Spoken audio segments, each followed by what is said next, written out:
Let's go. Okay. Shiney, welcome. Yeah. Thank you for coming on the podcast. Do you know what? Let's start straight away with some of your credentials, who you are, for those of whom who don't know who you are. I think a lot of people in the boxing scene have heard of you. But let's start with the amateur scene. You're on the England, is it the England coaching team at So England Talent Pathways Pathway. squad? Yeah, that's it. Yeah. Yes, and you're the first Indian Sikh Punjabi yeah. coach on the England team. Is that right? Yeah. Yes, impressive in itself. Then the professional side of the game, you've got a pretty talented stable. So you've got Aaron Bowen, who's promoted by Eddie Hearn. You've got Macaulay, who's promoted by that's Frank Warren, right?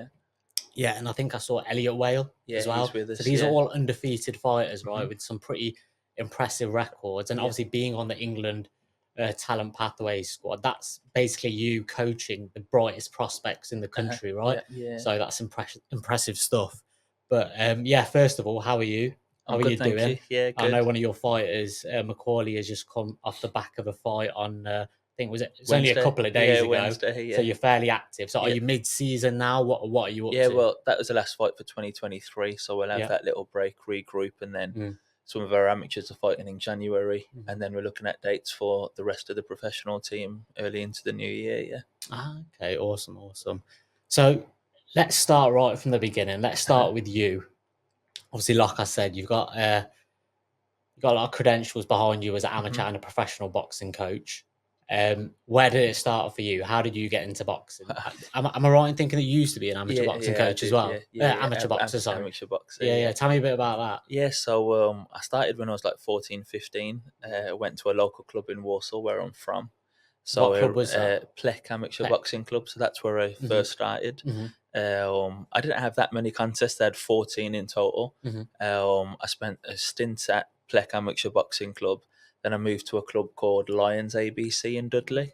Great club. And the coach there was really influential in terms of where I went coaching wise. So his name was Bob Dillon. And he was one of the performance coaches on GB. So he's done 3 Olympic cycles, retired off GB now, but he was sort of one of those that was going around the world, major training camps, major tournaments, coming back. That was it. So boxed for him, and then I came up to university. At the time I wanted to continue boxing. I was 18, but when I came up to university, the university setup probably wasn't where we used to be in terms of an actual amateur boxing club. I think people used it a little bit more for like a social, as opposed to actually vividly wanting to compete seriously. So I spent a stint up here. I did a bit of training, and then I actually ended up starting to coach the university boxing team, just on an assistant level. And then as that kind of progressed, I was actually offered a head coach position there at the university. Nice. It was like 24, 25. Fairly young in coaching terms. That's young, right? So I took it on. I worked up here, and then ended up taking the university boxing club on. And at that point, at 24, you'd stopped boxing yourself. Completely done then. Did you have many amateurs or 14 in total? 14, 14 at 110. Decent level. Made an NABC semi-final at national level. That was probably the pinnacle of where I kind of gone to. Never won a national title or anything. Probably could have, as I always say, do a little bit more in the sport in terms of actually competing. But at the time, I was doing my degree, started coaching.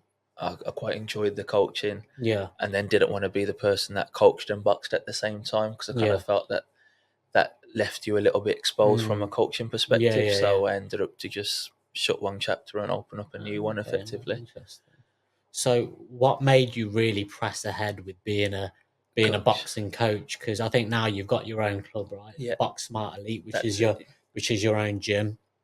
And I think the biggest thing that I've noticed, admiring you from a distance, whether it be on social media or whatever, you seem to be attracting a really good stable of boxers and some really promising up and coming prospects. Obviously, you look at Aaron Bowen and Macaulay signed with some big promoters. They're obviously putting a lot of trust in you, right? I think one thing that I can see is obviously you've got a lot of certifications and credentials through the through the coaching courses in the amateurs. You're a level 3 coach, right? Yeah, so I've just and gone obviously through you're on the England Talent Pathway yeah. squad as well. So why is it that you think these boxers are now slowly kind of moving across to yourself? What do you think it is? I guess everyone has sort of an area of expertise, and I'd probably say that over the years, definitely whilst I was coaching at the university, we would kind of have boxers that had maybe already boxed already that were coming to university to get a degree and wanted to continue boxing. And then we ended up kind of creating that niche sort of area where some of those high competing athletes that were quite experienced as amateur boxers would start to come to our university facility here because we were starting to become renowned to be a sort of like serious university boxing club. I mean, we had a top 10 ranked amateur boxer in the country at lightweight in Macaulay Owen in the actual England rankings, 7 in England and top 10 in Great Britain. And that was a university athlete. And I think people are starting to see that if you wanted to take it seriously and still try and get your degree, this was sort of the club where you could go. And then that had happened year on year. We ended up attracting some decent boxers whilst we were running the university setup, and I just think that kind of steamrolled, and obviously the experience we gained whilst coaching on England was sort of following through to our sort of club level. And then I guess success kind of attracts more success effectively. No, that's understandable. And I think that's probably where it's gone. Okay. And then thinking about obviously Macaulay and Aaron, obviously had extensive amateur careers, right? Correct. They had a large number of amateur bouts, and they've made that transition to the pro game. And they often say it is quite a transition. A lot of the times, it's a completely different ball game. And I know in some ways they've tried to make the amateur game a little bit more like the pros, but there's always going to be that gap, right? What about that? One thing that I didn't quite understand is, as a coach, especially as you've embedded yourself in the amateur game, how do you make that transition to the pro game? Because it's completely different, right? Needing game plans and things like that. So how have you had to adjust then? You haven't moved to the pro. You're simultaneously you're doing both, right? Yeah. I feel that a lot of the professional side of things in terms of game plans and etc. at the elite level in the amateurs is very much still needed too. You should be doing your research against the top level in opposition that you're having in the amateurs, especially and you've at taken national and amateurs international internationally all over the world, right? We've gone Ukraine, Canada, Yeah. Italy. Elliot actually had his last amateur bout with me in Italy. Oh, okay. I think I read that. And then he kind of stemmed away. Went back to London, and then fast forward 3-4 years, here he is with us. So we've taken kids all around the country. Got to work on some fantastic sort of preparation camps for some major tournaments as well. So all that kind of helped set a real solid foundation for where we wanted to go with the pros. And in all honesty, so did you find it a smooth transition? I did, then into the pros? It was never anything that I actually wanted to do. I think it was more so that those boxers that were with us wanted to continue with myself into the professionals. You know, you got somebody that you're comfortable with and that you can ultimately trust. I think that kind of goes a long way. And it was Macaulay that said to me, I'd want to stay with you. And it was Aaron, again, fantastic fighter, real top level, wanted by some real high recognised coaches.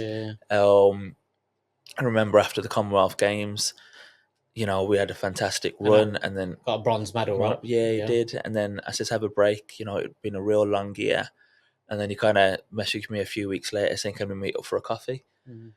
So we did. We met at the NEC where he just won his bronze a few weeks before, and then he kind of sat down and says, I want to go into the pros and I want to go into the pros with you. So, you know, it was very much just having that option available for the boxers that we have. So what is your coaching style then? Because I'm getting the vibe that you're pretty likable, especially for the younger generation as well. I kind of feel like you are the younger generation as well, because obviously a lot of the coaches nowadays are not saying they're old, but they're in the kind of the generation above. Do you think it's that relationship that you can build with your boxers? Do you have a close relationship? Do you keep a distance? How is it? Yeah, so early on in my coaching career, I very much did keep a distance. And it was very much like student teacher.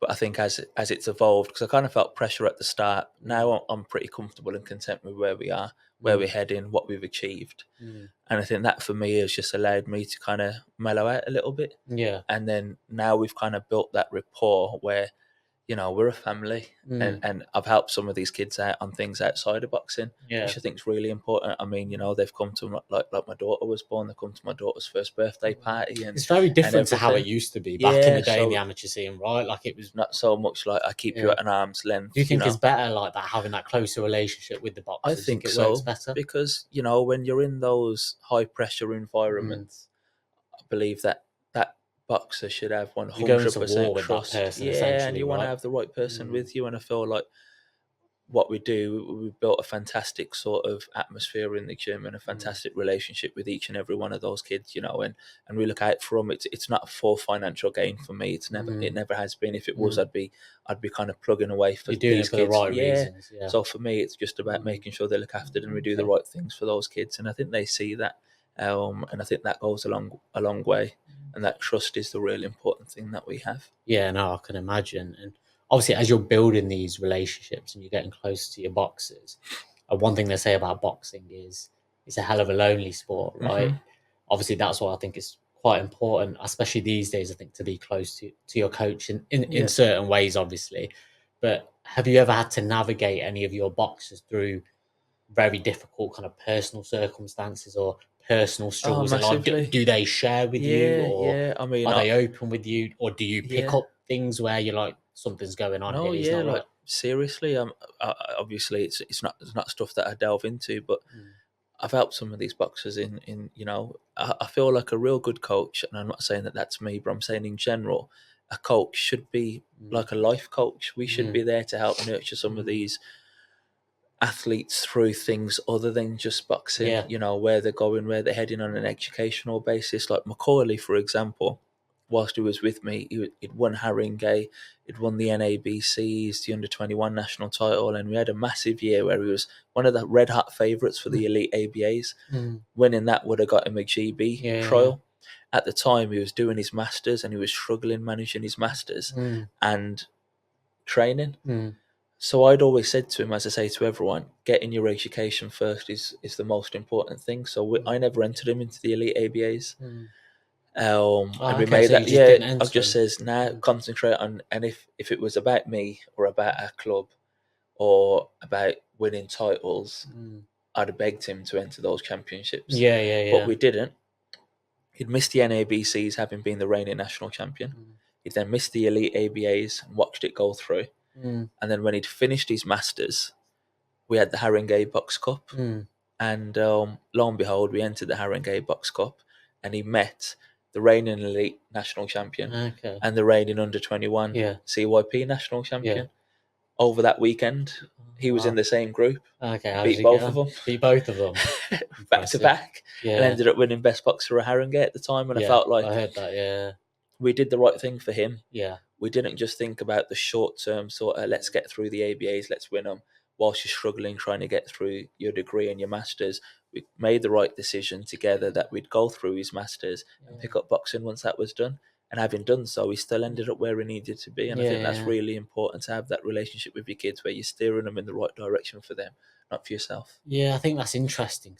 Thinking back, obviously, with me previously being an amateur boxer as well, and just thinking how some of my coaches were. I don't know if you may know my old coach, Dennis Young. I think he's still about. Of course. He's pretty well known. That's where we used Dennis's gym for Coventry University. Oh, did you? So we ran at a Coventry Boys Club the whole time I had that. So that's what we took on. But again, and and there's no doubt, and he's a great coach, right? But I don't think just Dennis. I think other coaches from maybe that similar generation as well. It's specifically just about the boxing. It's not about what are you up to in your personal time, this, that, and the other. And I don't know whether it is because mental health has become a much bigger thing these days, right? And there are so many other external factors, which is making the mental side of the game much harder, whether it be social media, which can be your advantage as well. And there's other things which can be a pro and a con as well, which is why, like you're saying, I think it's important nowadays. obviously it's different to how it used to be, but it's important to have that change and progress with the times, right? Yeah. Rather than sticking to those kind of older methods of keeping the boxing and the personal stuff separate. But yeah, no, that's interesting to hear. Obviously, we've heard about some of the struggles from a boxer's perspective. What about you? What would you say is one of the most difficult moments you've been through as a coach? So I think you said you've been coaching what 8-9 years now. Yeah, 8 years. Yeah, I think probably two things. First, the stigma was obviously I started coaching real young, and we accelerated really quick, and started winning things. And people, were, how old are you?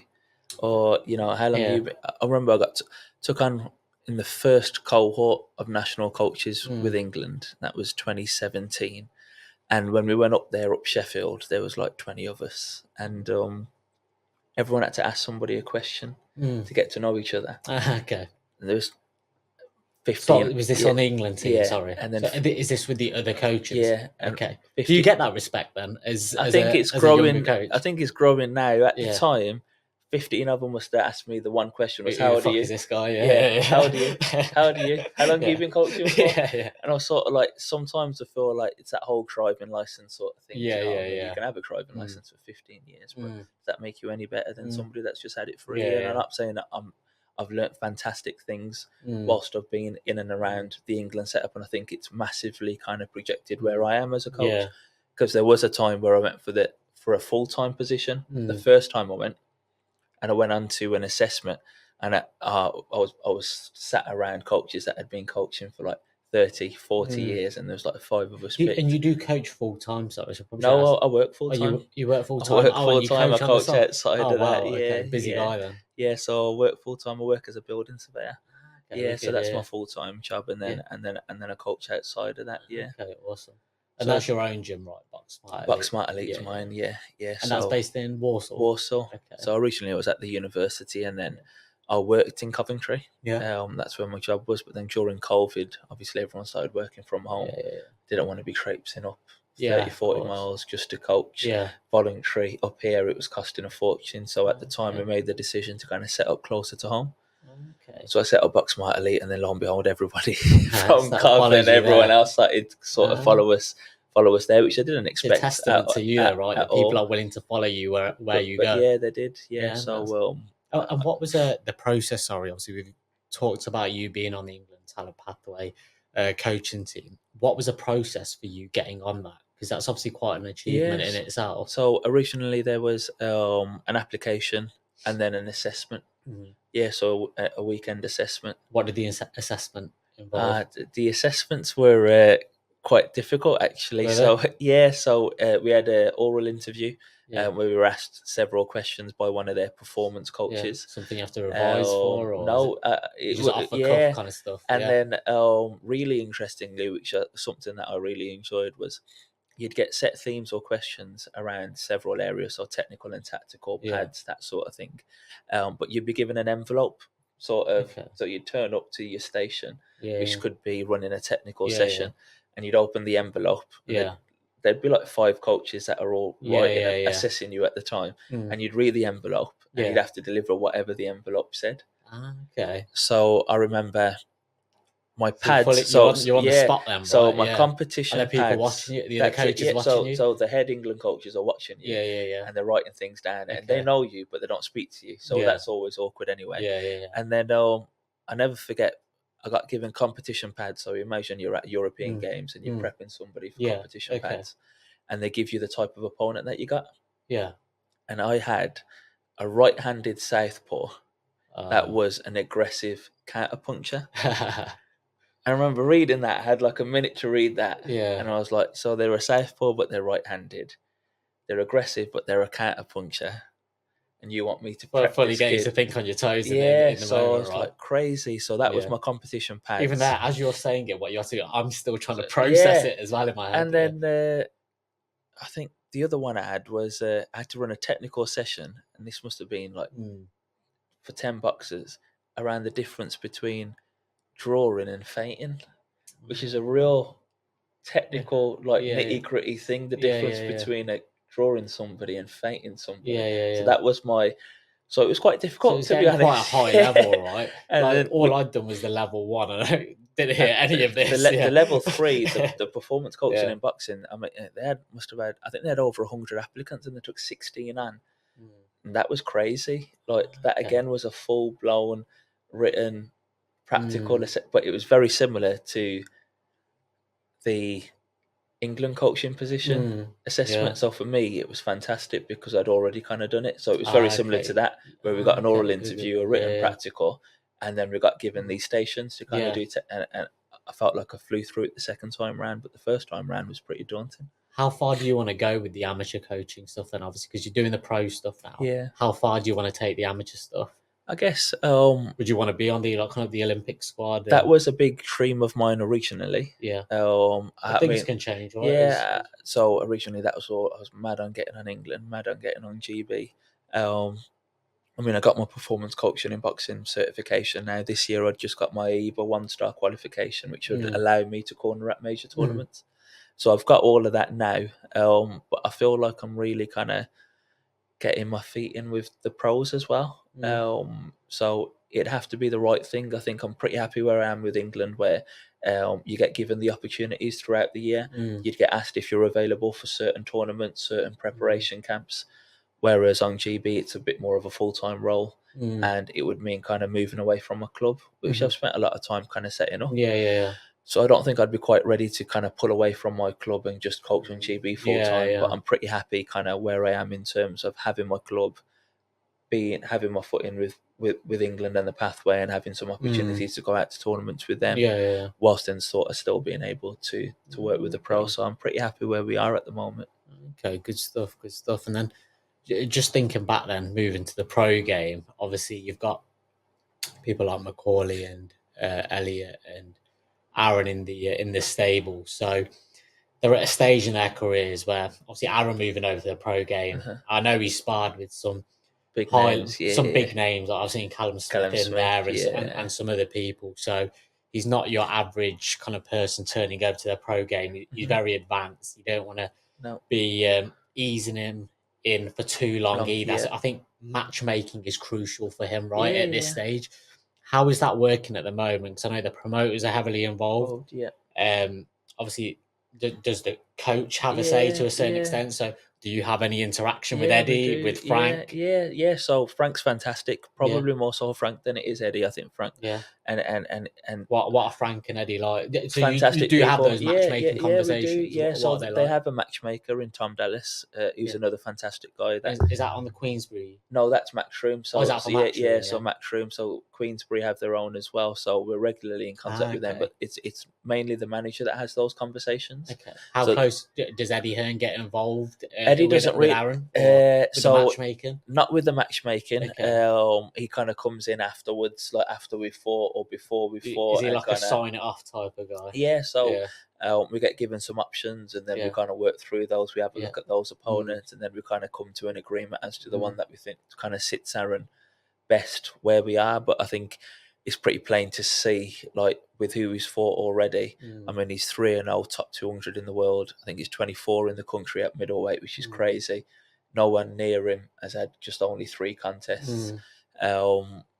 And every kid he's fought's had a winning record. He's had 3 contests. His last one was against a 6-1 with 5 KOs. Yeah, there's not many kids who he'd stopped in 2 rounds. Yeah. So I mean, so, is that with the body shot? That's it. So we kind of know where we are. His debut was a 5-4.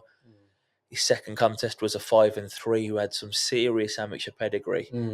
He'd fought Arlen Lopez, the Cuban. He'd fought Anthony Fowler. He'd fought Scott Fitzgerald in the amateurs. So he'd gone right through a European and an Olympic game. Yeah. So that was a fantastic step up fight for him in just his second. And this third fight, the kid had lost 1. That was to Wilmer Barron, who'd fought Lyndon Arthur at light heavyweight. Yeah. And he'd gone 6 rounds with him. And Aaron's a middleweight, and he'd stopped him in 2. So it kind of shows that. How old is Aaron? 24. 24. Okay. So whilst, he needs to be fast-tracked because he'd competed at such a high level, we also need to just kind of keep a foothold as to where we're going, because sometimes I find once you get there, I say to Aaron, because Aaron's chomping at the bit, he will fight anyone. It's fantastic. I give him a name that I've had, and because I think it's always sensible. We've got that sort of relationship.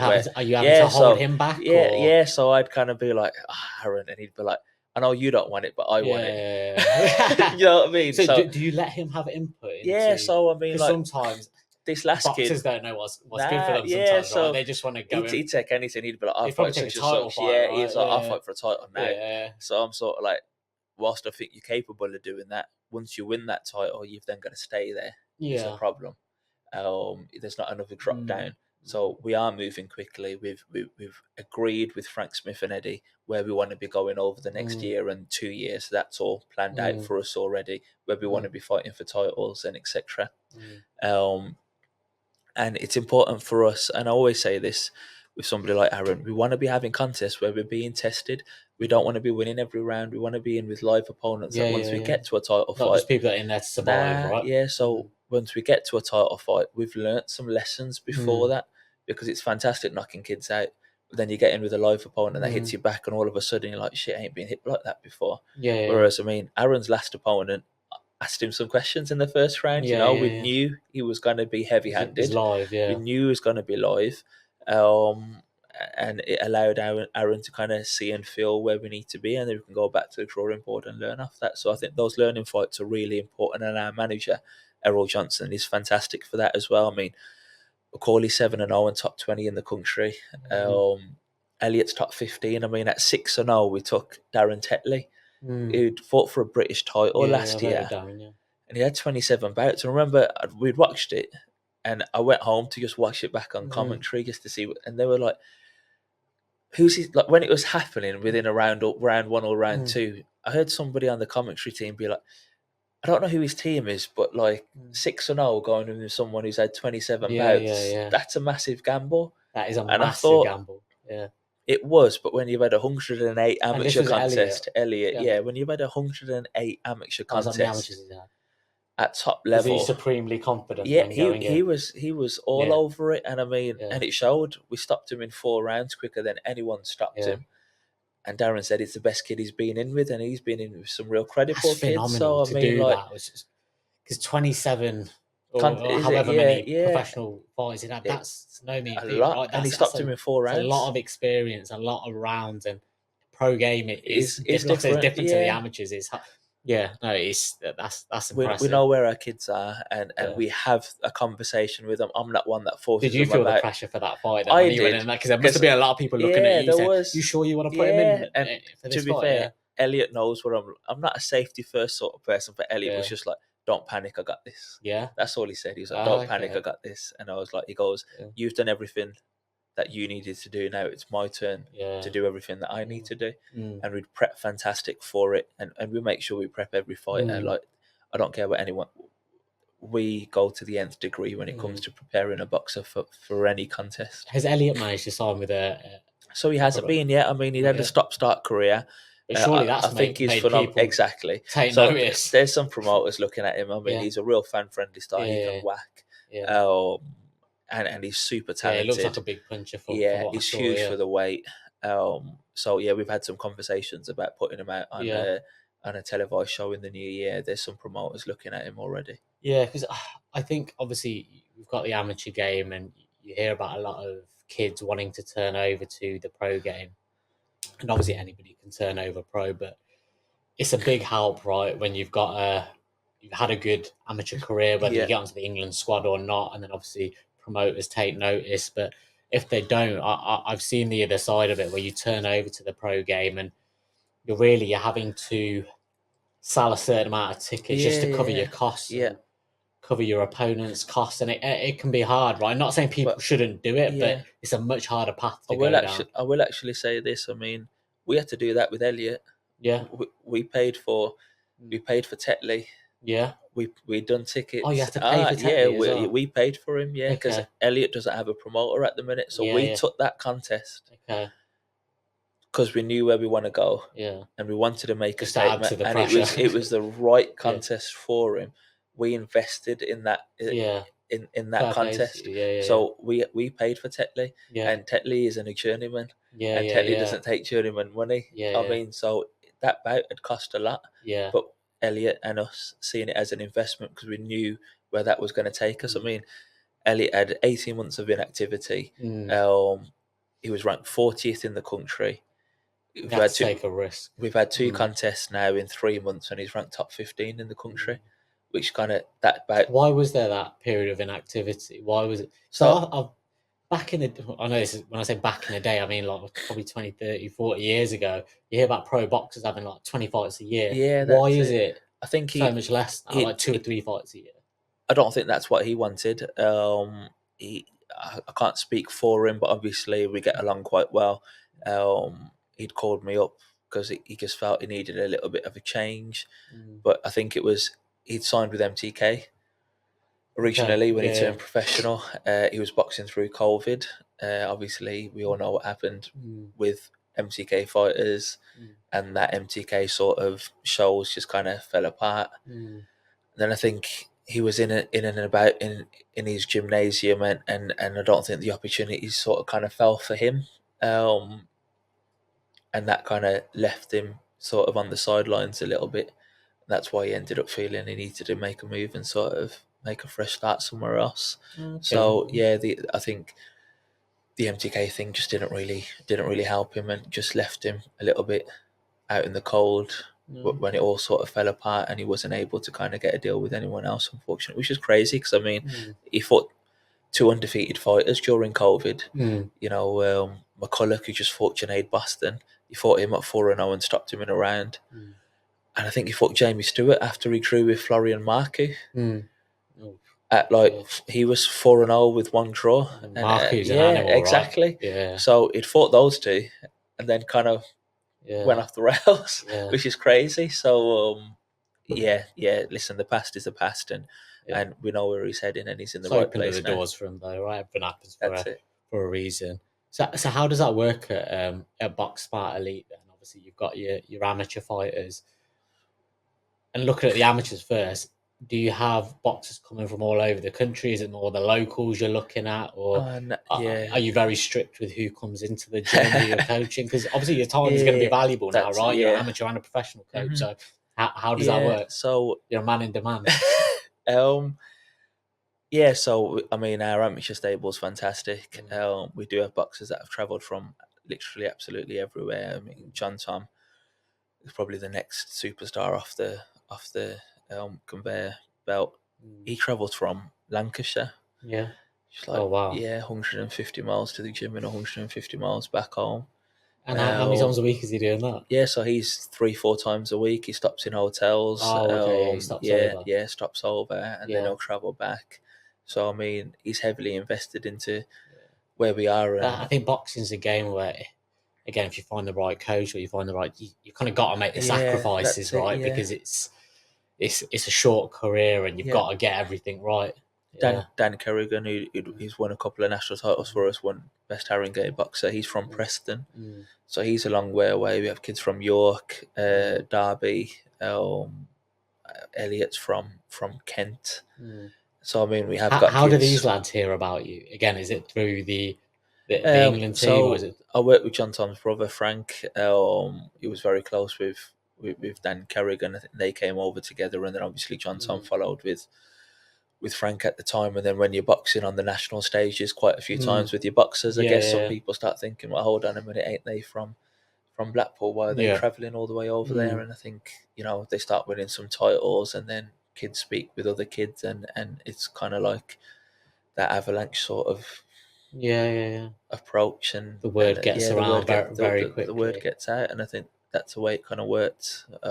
Same with Aaron. I think he'd seen what we were doing with a number of our senior boxers, and I think everyone has a certain style, and our style's quite clean to the eye.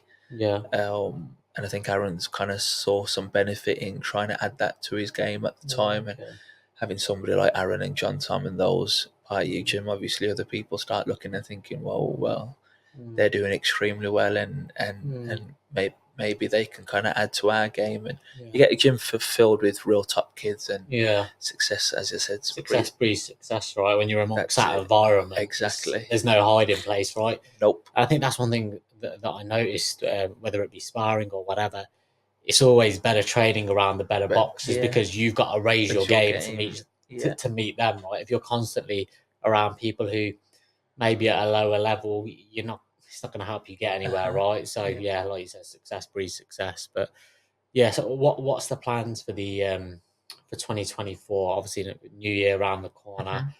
What's the plans for Aaron, Macaulay, Elliot? Are there big shows on the horizon that you're trying to get them on, or is that all the promoters job, Eddie's and Frank's job? Next year should be a massive year for us. I mean, from an amateur perspective, we opened Box Smart Elite. Our first contest was September 2021. We're now in December 2023, and we won 10 national titles. 2 Haringey Best Boxers, European silver medal, Commonwealth Game bronze medal, 10 or 15 international gold medals for England and GB. So, I mean, they've been phenomenal in terms of where we've gone with the amateurs. And I think next year will be exactly the same. John Tom, that we've mentioned, 6-time national champion, reigning youth champion, European silver medalist. He's got the youth championships again in January. And then he's also got, hopefully, Youth European Games and Youth World Games next year, so that could be a massive year for him. We've got a number of other competing amateurs. Dan James has moved to us from How are you juggling this with your? You said you're a building surveyor as well as your normal job. So you must be pretty stretched for time. Right? So I literally work. And you're a married man as well, right? What does your other half? What does your other half say about? She doesn't see me a lot, but now that we've got the gym in Warsaw, she brings my daughter into the gym and she'll come see me at the gym afterwards, which is fantastic. And I work from home a little bit more as well, so she gets to see me at home during the day. So I pretty much just finish work, and go straight to the gym until 8 p.m. every night. Fair play. So we're in there 5 days a week, sparring, traveling on weekends, or championships on weekends. So people don't see that side of just how much we give. And I've got another fantastic coach with me. We're very selective in terms of who we have coaching wise. How many of the coaches do you have at? So I have one. One other coach, which is Reese Roberts, who'd boxed for me at Coventry University. So he's been through that sort of process as well. He'd won 2 university titles for us here at his time at Coventry. Kind of come back to Warsaw. He again got a degree and masters in strength and conditioning. He actually runs strength and conditioning out of our facility. And he's been fantastic. So he's come on board and being great in knowing what we look for, because he's been through the coaching process with me. And he's able to kind of instill some of the things that we're real keen on boxers having. So he's the only other coach that we have at the moment, because I feel it's really important to have somebody that knows your coaching philosophy. That's one thing that I recognise from even watching small clips of you coaching and taking people on the pads. Your boxing IQ is very good. How did you develop that? Was it through the various England kind of coaching courses, or was it studying stuff in your own time? I wouldn't say so. So a lot of it is being in and around.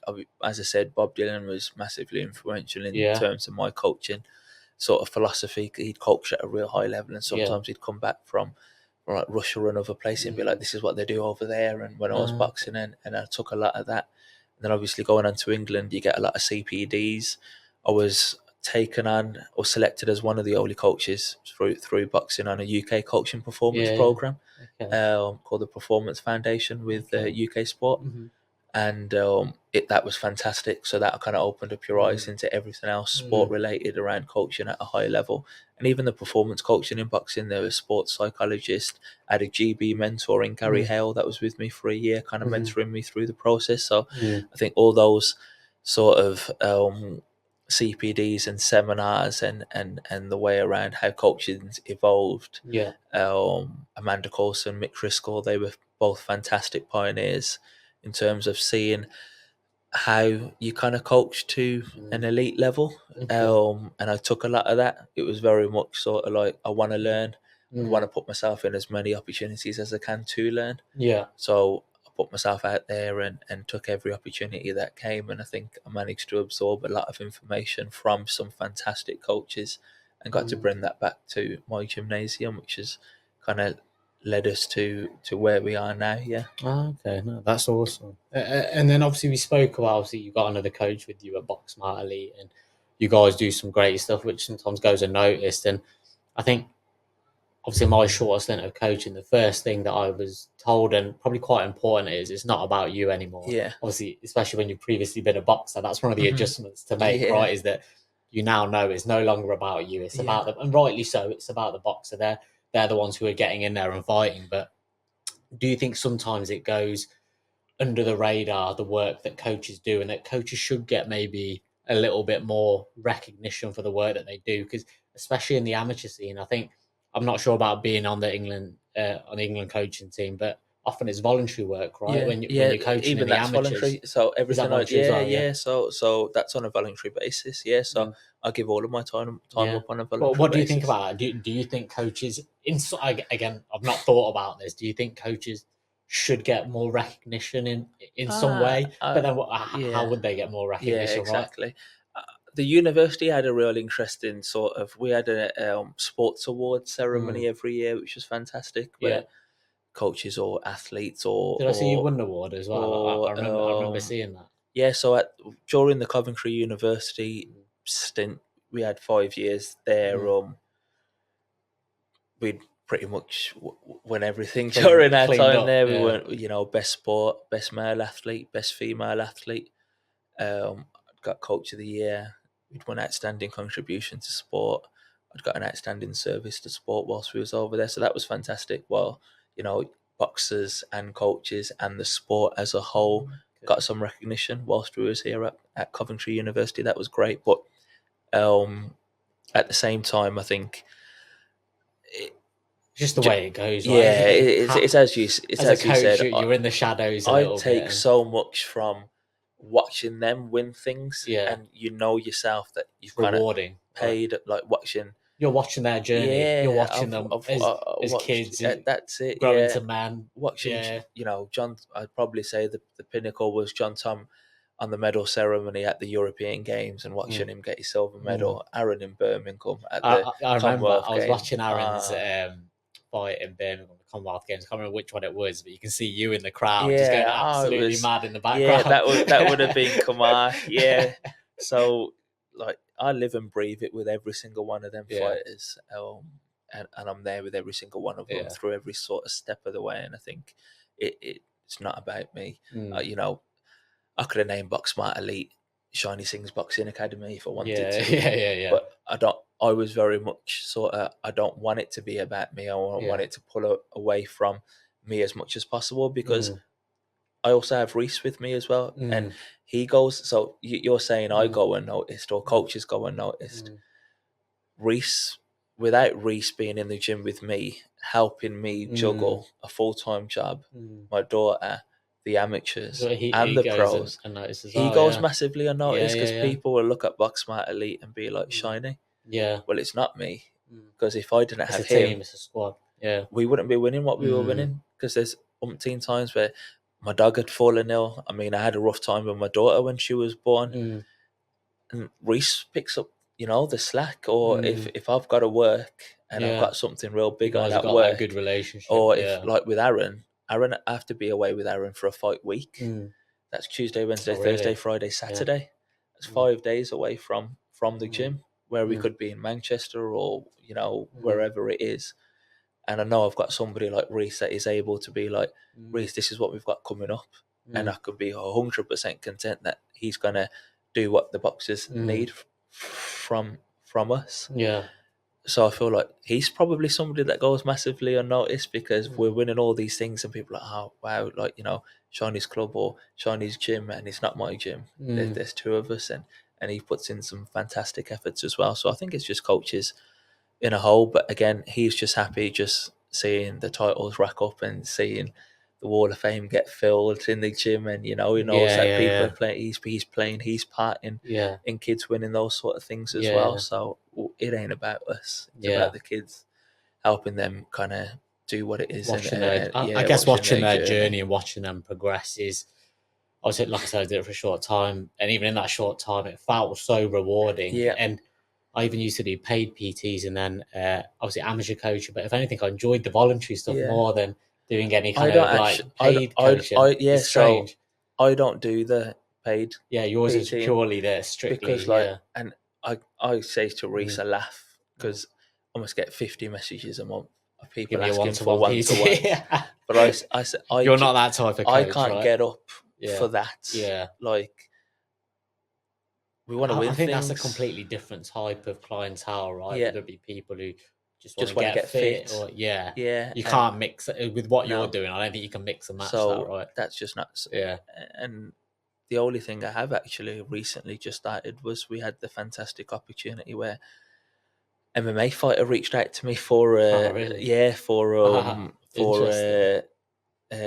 boxing session. Yeah. And for the first time, I'd kind of took it on, and it was Leon Edwards' brother. Oh wow, Leon Edwards' brother. Sorry. Yeah, Fabian Edwards. He's part of Bellator. Oh wow. And so he's come on board from a boxing perspective. I think that's very clever to do if you're an MMA fighter. If you want to know how to strike, just go to a very good boxing. And I don't know why more don't do it. Yeah, well, I'd literally just the other day. So I had Fabian come in. Yeah, Fabian's been working with us now for 8 weeks. Just come off a world title fight. And he's been fantastic to work with, to be honest, just from a boxing perspective. So I don't touch anything else. Very much sort of like don't want to get involved in trying to go outside of my comfort zone. So get the pads on. But it was great. Fabian's been fantastic. He's really enjoyed it. Is he older or younger than Leon? Did you Good question. He's 34, 35. I don't know which one's older. So it could be older. I'm not too sure. But then literally this week, I had a UFC fighter. Yeah. Messaged me on Instagram. No way. Word gets around quickly. To get in. Who was that? You're allowed to share the name. Yeah, so Jake Hadley. He's part of the UFC. He's coming in for some boxing work, which is fantastic. So I feel like that's opened up and I've kind of delved into that probably more so because I feel like they're actually wanting to compete. They're competing in something. They're competitive fighters, combat athletes, and helping kind of add some little 1 or 2% with some of those from a striking perspective would be fantastic. So it's the first time I've actually kind of delved out of boxing, working with Fabian, and massively enjoying it, to be honest with them. Yeah, because like I've started watching MMA. I watched Leon fight. I watched Fabian's world fight. I've started to share a little bit of an interest to kind of see where they're going, and especially like with Fabian, I'm going to go watch him spar because you have to be very careful trying to help a combat athlete with just boxing because some of the things that I may ask of him from a boxing perspective may leave him vulnerable and exposed from an MMA perspective. But I think that's where you have to leave that to them. Exactly. Right? You can only teach them what you know. Yeah. So that I feel like they have to, even from a defensive perspective, so they're not just defending punches, right? They're defending kicks. So sometimes he may say to me, that could leave me open for a takedown. Yeah. And that's something that I would never have to normally think about. Yeah. Do you then make it your job then to think about that as you're coaching him? Or do you have to say, listen, I'm going to teach you from a boxing perspective and you tell me where and how that fits in? And I think that's why he's kind of said, come watch me spar, because then I can kind of see where the boxing elements sort of fit in, and Mary's left a little bit more open in terms of stance and stature, and some of the movements that we may work for punching only may leave him a little bit vulnerable with takedowns and etc. So that, who do you think some of the best strikers are from a boxing perspective in the MMA game? I was so impressed with Fabian. I'm not going to lie. He's the only one I've worked with at the moment. I can't speak for any of the others, but he came in southpaw, my cup of tea, tall, real good stance, guard, punched real well. Yeah, he's been an absolute joy to work with. I can't say all of them are going to be like that, but he's been fantastic to work with. He really has, and from a boxing perspective, technically and tactically, he takes on really well. Awesome. I actually made a comment the other day that I feel like as a top MMA fighter, he's sort of easier to work with than some of the boxers that we work with. So he was willing to take it right back to basics Awesome. So I'm really enjoying kind of delving into that. I don't know where that goes, but at the moment I'm really Just enjoying for that text from Conor McGregor. we'll see where we But go. funny enough, what do you actually think of his striking and his boxing? Well, He's had a boxing match, hasn't he? So yeah, what he do you asked think? me. Fabian says, "Do you watch any UFC or any MMA?" I watched bits of it, And bits of the UFC. So I watched the Leon yeah, Edwards fight. Yeah, I said at the time when he'd just come on, I'd kind of said, "Just Conor McGregor." That was the only person I'd watched. Yeah. So I said, Fair, "I'm that's going who to got be me into it. Funny I said, "I'm enough. going to be open and Yeah. honest. I'm not going to try and lie here, because if you say, have I watched you or your brother, and you say which fight, Yeah. Couldn't No, tell that's you." right. So I thought, like, I'm just going to be simple. I Yeah. says, I've watched Conor McGregor, and that was it. Yeah. Now I've obviously started watching a little bit more of it, but I thought Conor was good from a just a general sort of striking. Yeah. But you put any MMA fighter in with, well, we say this and then we watched Ngannou and Fury. That's one thing that took me by surprise. Me a lot of people, massively. I bet it took you by surprise, because that's what I thought. Like, a lot of us with a boxing background, like, a lot of people were asking me, like, "Oh, what do you think's gonna happen?" I was like, "Mate, it's a sham." It was carnage. I thought Ngannou will only touch Fury if Fury wants to be touched. Yeah, that's it. And when he knocked him down, I was like, I I think Fury massively underestimated him, if I'm honest, and I think Ngannou overperformed as well. So I think it was a case of it collided. Should he box him again? You see a completely different. Yeah, I think so. I think if they boxed again, I think he'd wipe the floor. But outside of that, I feel like if it's punching only, there's a lot of things that a boxer has that an MMA fighter just doesn't, regardless of how good their striking is at the moment. But yeah, I've been pleasantly surprised with what we've seen at the moment.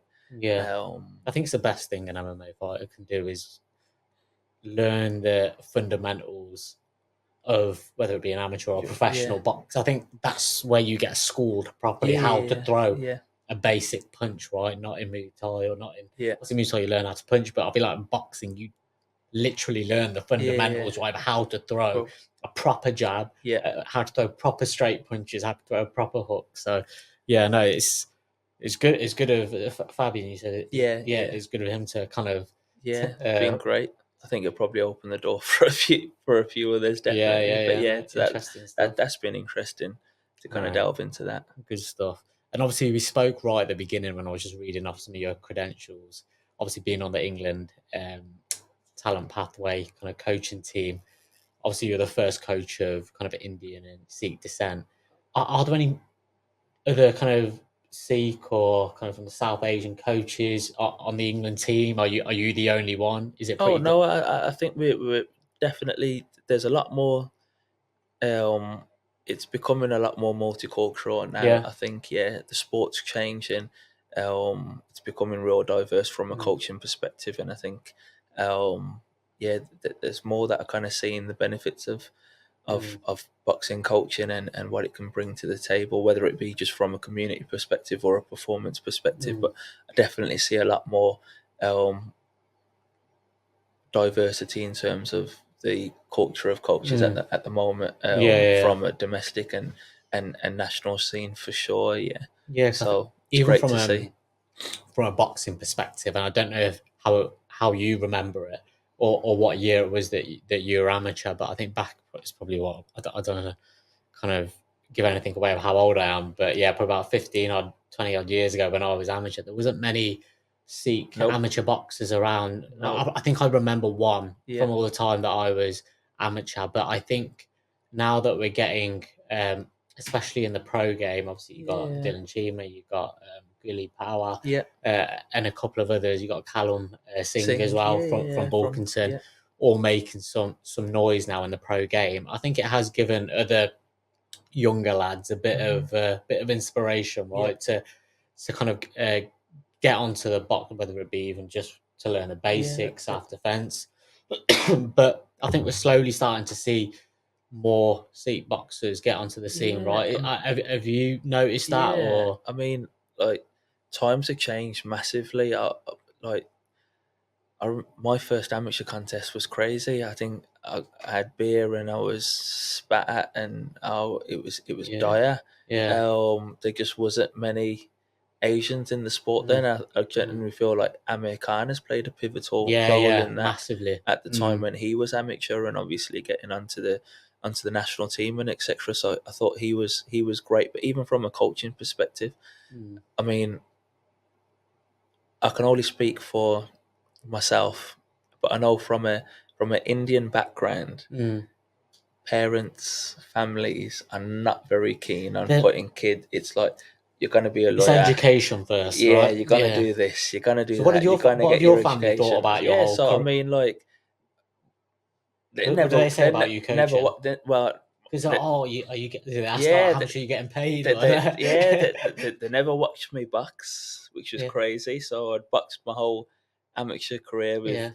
I remember when I started coaching, they were like, I'm dead blunt here. Yeah. Who's really gonna, like, which white kid's gonna come be trained by an Indian fella? Do you know what I mean? This is how crazy it was back then, and it's like they just go to like, you put. I don't know if you feel like you're putting yourself in a difficult position already, but it was sort of like there wasn't many Asians in the sport. There definitely wasn't many Asian coaches at the time. And really, it was a bit of a risk, I'd say, but the sport had given me so much that I wanted to give something back. And I feel like now we kind of broke that stereotype massively, and it was sort of like, I want to coach for England. Like, really? Like, I don't think my family really ever took it serious or really ever thought that I was really going to go where we've gone. And I've been with my wife now for 15 years. What does she say about you, coach? And I remember saying to her, I remember saying to her, like, 15 years ago, I'm a coach for England. I'm going to do this. I'm going to have one of the best gyms in the country. I'm telling you, I know I am. And she, like, 5 years had gone. She was like, just laughing every year. I'd be like, and then 10 years went, and I think that's the point where she kind of went, I'm actually going to take you serious here.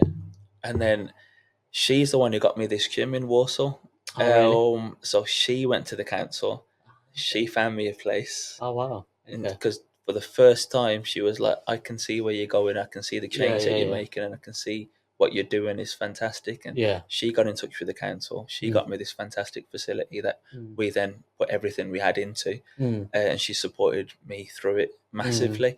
So she'd like be like, remember 10 years ago when you used to say you were going to do X, Y, and Z, and I just used to laugh, and now 10 years later we're living it. You could tell me 10 years ago that we were going to have a boxer signed by Eddie Hearn and have, go to the Birmingham Commonwealth Games and watch one of your fighters fight and medal there. That's what dreams were made of. She Sounds cried. Like you had that tunnel vision. Yeah, though, right? I was mad. Like, I told everyone, like, it's gonna happen. I know where we're going to go, and I feel like I can get myself there.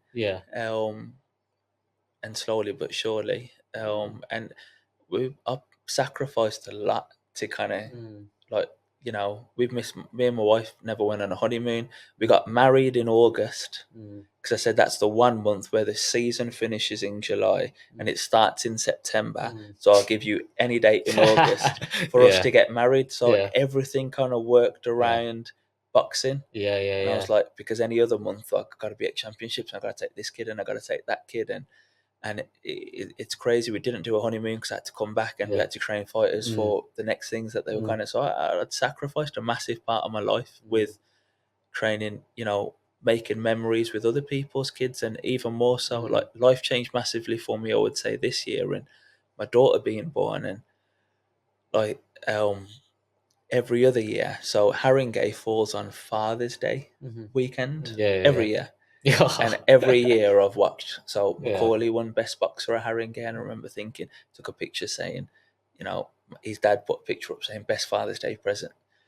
And then Dan Kerrigan won Best Boxer. So were you taking them in, or were you? Yeah, I was with them. So my daughter's just won now. So this was in 2017, and then 2022 we had Dan Kerrigan win Best Boxer, and seeing his picture go up with his dad saying Best Father's Day present ever, obviously. And then this year I had my daughter in November 2022, and I was at Haringey with John Tom, who wins gold. And then they're like, stay. because he was put forward for best boxer, and he won best boxer of Hearn, and picture with his dad, and he was like, Dad was like best Father's Day present ever.